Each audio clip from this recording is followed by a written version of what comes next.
कभी कभी ऐसा लगता है ना कि कोई देख रहा है, कोई बहुत पुरानी, बहुत ताकतवर शक्ति जो हमारे आसपास ही है। अब सोचिए, अगर ये सिर्फ एक एहसास ना हो। हिंदू मान्यताओं की माने तो ये कोरी कहानियां नहीं हैं। कुछ ऐसे अमर प्राणी हैं जो आज भी इसी धरती पर हमारे बीच मौजूद हैं। सवाल तो बड़ा दिलचस्प है ना? क्या हो सकता है कि ये टाइमलेस गार्डियंस, ये अमर आत्माएं ठीक अभी इसी पल हमारे आसपास हों और चुपचाप हमारे मतलब पूरी इंसानियत के भविष्य को एक शक्ल दे रही हों? तो चलिए पहले इस कॉन्सेप्ट को समझते हैं। ये शब्द है चिरंजीवी। देखिए, ये सिर्फ पुरानी कथाएं नहीं हैं, भारत में आज भी लाखों करोड़ों लोगों की ये एक जीती जागती आस्था है। ये वो लोग हैं जिन्हें हमेशा हमेशा के लिए इस धरती पर रहने का या तो वरदान मिला है या फिर श्राप, और माना जाता है कि वो कहीं ना कहीं हमारी ही दुनिया में छिपे हुए हैं।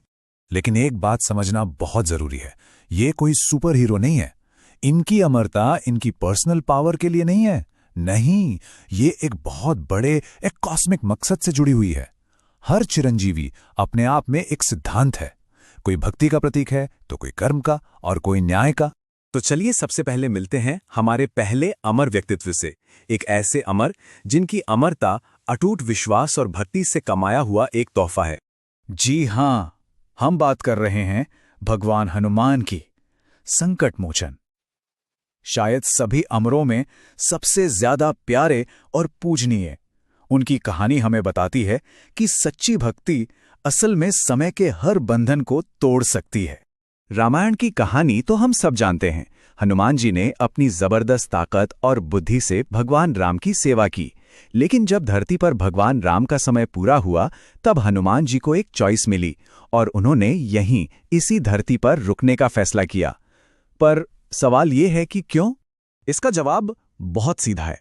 उन्होंने कहा कि वो हमेशा जीवित रहेंगे ताकि वो राम का नाम जपते रहें और उनके भक्तों की सेवा करते रहें।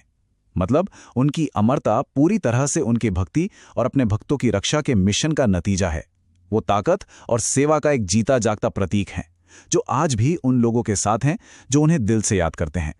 अब चलते हैं एक बिल्कुल अलग कहानी की तरफ। एक ऐसी कहानी जहां अमरता कोई वरदान नहीं बल्कि एक कभी न खत्म होने वाली सजा है। ये कहानी है अश्वत्थामा की, बहुत ही दुखद और सच कहूं तो काफी डरावनी भी। वो महाभारत के महान गुरु द्रोणाचार्य का बेटा था, एक जबरदस्त योद्धा।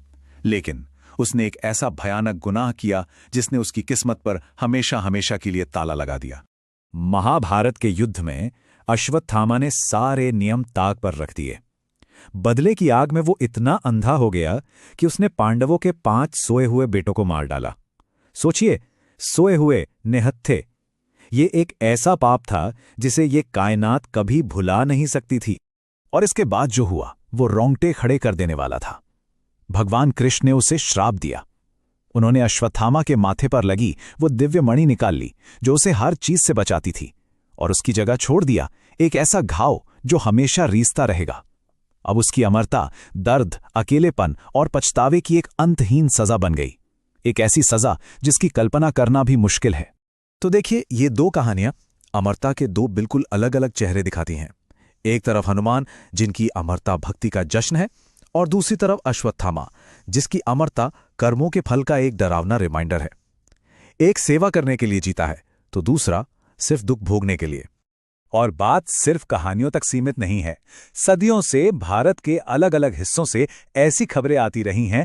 लोगों ने एक लंबे परेशान हाल इंसान को देखने का दावा किया है जिसके माथे पर एक घाव है। ये किस्से और ऐसी न जाने कितनी और कहानियां इस विश्वास को आज भी जिंदा रखे हुए हैं कि वो शापित योद्धा आज भी हमारे बीच कहीं भटक रहा है। ठीक है, अब चलते हैं हमारे तीसरे अमर की तरफ। इनकी अमरता भविष्य के एक बहुत बड़े मकसद के लिए है, एक ड्यूटी जो वो सदियों से निभा रहे हैं। ये हैं परशुराम, भगवान विष्णु के छठे अवतार, जबरदस्त शक्ति और अनुशासन की मिसाल। वो एक भयंकर योद्धा भी हैं और एक महान ऋषि भी। परशुराम ने धरती को भ्रष्ट राजाओं से मुक्त कराने का अपना काम तो पूरा कर लिया, लेकिन वो दूसरे अवतारों की तरह वापस नहीं गए।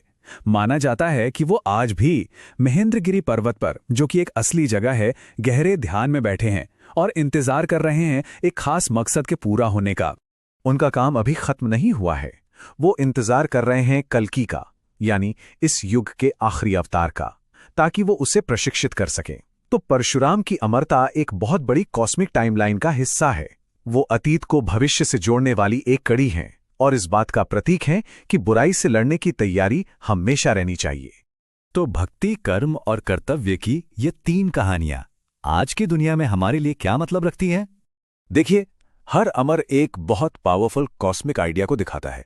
हनुमान भक्ति का प्रतीक है, अश्वत्थामा हमें कर्म के सिद्धांत को याद दिलाते हैं और परशुराम धर्म यानी न्याय की रक्षा के लिए हमेशा तैयार हैं।